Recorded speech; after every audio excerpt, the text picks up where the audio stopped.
Well, it's all about managing time.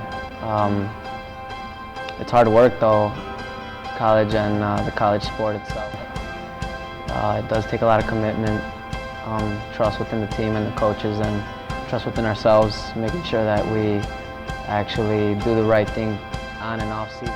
Well, it's not easy. It's very physically demanding. You really gotta be responsible with your sleeping, for example, because knowing you have a 6 a.m. Practice session the next morning, you don't want to be up too late. And even if it is to do homework, you gotta make sure you're getting your rest, and that's what time management is for. You gotta really manage your time well. You know, you really don't have any time to slack, because you gotta get your homework done in order to get some rest at night and be ready to grind. Well, you definitely get tired, and it's easy for you to get burned out.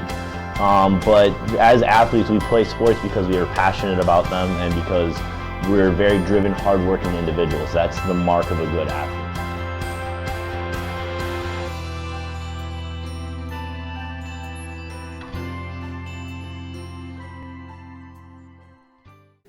Coming into Dominican University as a student athlete, I found it very difficult, very challenging. As opposed to being a student athlete in high school, there's a lot more homework involved, a lot more assignments that involve more time. And with soccer, you know, we're playing at a much more competitive level against guys who were the best in their team in high school or in clubs, so you're only playing against the best of the best. I think being a student athlete is definitely a challenge. You really have to manage your time. You have to look ahead of time and plan out everything you need to do and get things done early. You know, there's no time to slack off. You really gotta be on your A game every day, and you know, it's definitely a challenge that I enjoy doing, and you know, it's not fit for everyone, and I feel very privileged, very lucky to be able to keep furthering my education and my career as a soccer player. Well, it's really important to know, first of all, when your practice times are, your game times are, so you have a schedule of that. And then it's really important to also know what responsibilities you have for your class and to keep track of them all in an organized fashion.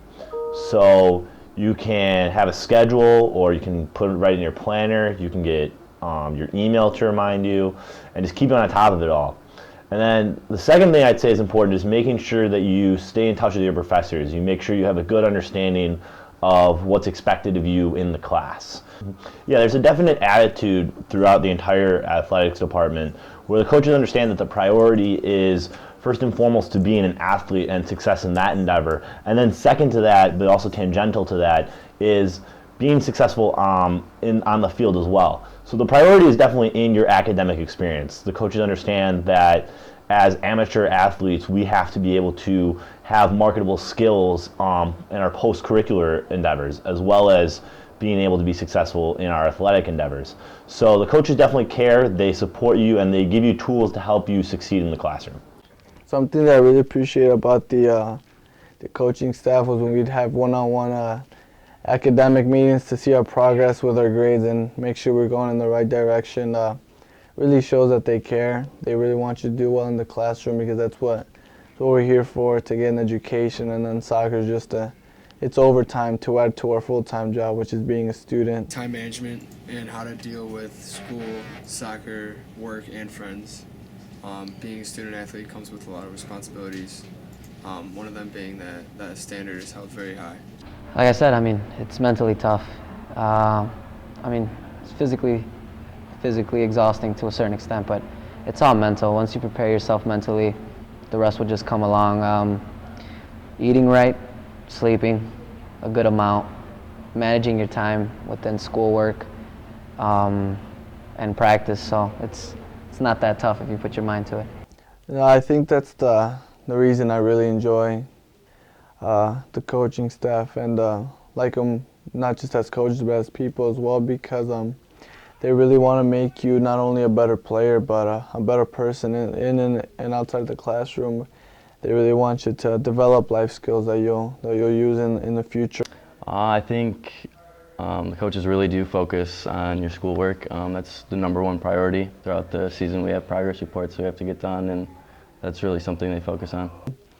yeah, they want to make you the best soccer player that you can be, but along the process they want to, make you a better individual. What kind of techniques do they use so like you can focus on school and not like slack off? Oh well, I mean there's physical physical consequences that can be involved when you're not doing well in class, like making you do extra sprints and stuff like that. But they really just leave it up to you. They're not gonna hold your hand along the way, though. They're there to lead you through the right path, show you what's right, what's wrong, what you shouldn't be doing. But if it's not something that you're willing to put the effort in, they're not gonna waste their time, not gonna waste your time. And if you ever do need their help, they're there for sure any time of the day. I mean, like every other coach, wanting to challenge you every second, every minute, applying pressure, showing you that anything on and off the field is going to be challenging. So, I mean, they're like every other coach. They want what's best for you, and they want to put you in a situation where you can succeed. Oh yeah, that's why they always emphasize student athlete first. Student comes first, so making sure that our grades are up, not only so we can be eligible, but they wanna make sure and secure that you have a future. As being a captain, there's a lot more responsibilities than the average player. Everyone's constantly looking up to you. You're constantly setting the example. Enjoy the parity and how close everyone is about the soccer team. I enjoy everyone's love for the game, and I've gained a lot of friendships from the soccer team as well.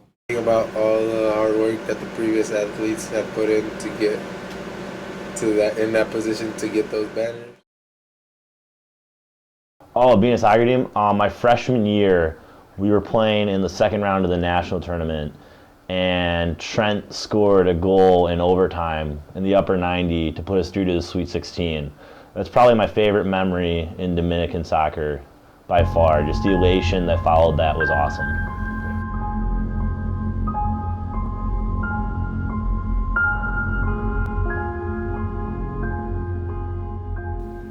And probably one of my favorite memories that I can remember from our last season was when we came back to beat North Park, one of the best teams in the Midwest region, and we're able to beat them with a final score of 3-2. The team really came together. We showed our chemistry, showed how together we were, not just as a team but as a family. And I think the crowd was very pleased with the game, especially with our performance. It was definitely a game to remember, and although we didn't advance as far as we wanted to in the national tournament, it was also a great experience. Was able to travel with the team to a different state and kind of hang out with the guys. We really got to know each other on a more personal level, so I thought it was pretty sweet. Memory would be spring season of junior year. My sophomore and freshman year wasn't so hot. Didn't want to listen to coaches. In school, wasn't really the type of student I thought I'd be in college. Junior year, I was put under pressure, and I came out of it. I got a lot more playing time, started trusting the coaches, actually buying into the philosophy of being a student athlete the right way. And yeah, I'd say that'd be my best year. I think being on a soccer team, it's great. You get to be around a good group of guys. You work through it, and you end up being a better person on the other end of it.